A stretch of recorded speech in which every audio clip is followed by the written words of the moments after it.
मीना एक खूबसूरत और रहमदिल लड़की थी। उसके जानवरों के साथ बहुत दोस्ती थी। इसीलिए उसने जंगल में एक छोटा सा आशियाना बना रखा था, जिसमें वो और उसकी माँ बाप रहते थे। वहाँ उसने बहुत से जानवर भी पाल रखे थे। वो अपना ज़्यादातर वक्त उनकी कहानी कहने और उनके साथ कहील कूद में गुजारती थे। जंगल के साथ ही एक तालाब भी था, जिसका पानी मीना और उसके घर वाले पीने और नहाने के लिए इस्तेमाल करते थी। वो अपनी उस छोटी से दुनिया में बहुत खुश थे कि अचानक उसके प्यारे से दुनिया को किसी की नज़र लग गई। हुआ यूं कि एक रोज़ उस रियासत का बादशाह वहां अपनी साथियों के साथ शिकार के लिए आधमका। उसी मीना का पालतू मोर बहुत पसंद आया और वो मोर उसने अपने साथ ले जाने का फैसला कर लिया। मीना रोती रही, चलाती रही, लेकिन बादशाह ने उसकी एक न सुने और उस मोर को अपने साथ महल ले आया।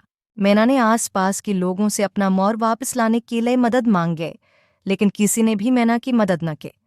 कोई और रास्ता न पाकर आखिरकार मीना ने अपनी मदद आप करने का फैसला किया और अपनी तमाम जानवरों और तालाब को साथ लेकर वो बादशाह के महल की तरफ चल पड़ी।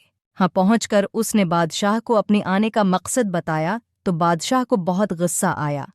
उसने मीना और उसकी तमाम साथियों को जेल में कैद कर दिया और फिर अपने सिपाहियों को हुक्म दिया कि उन सब पर मोटी मोटी चोही छोड़ दिए जाएं। ये देखकर मीना ने अपने एक वफादार बिल्ली को बुलाया और उसी चोही कहाने का हुक्म दिया तो वो बिल्ली सारी चोहों को हड़प कर गई।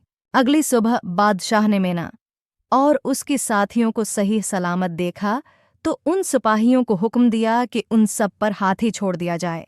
मगर मीना ने अपनी खास चिमटे की मदद हासिल की, जिसने हाथी के सूंड में घसकर उसे मार डाला। अगली सुबह बादशाह ने अपने सिपाहियों को हुक्म दिया कि इस लड़की मीना को मेरे पलंग के साथ बांधा दो और कहाना पेना मत दो। अच्छा है कि ये भूखी है, मर जाए। चनांचा ऐसा ही किया गया।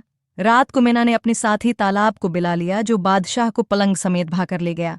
ये देखकर बादशाह खौफ से चलाने लगा और उसने फौरी तौर पर मोर को आज़ाद करने का हुक्म दे दिया।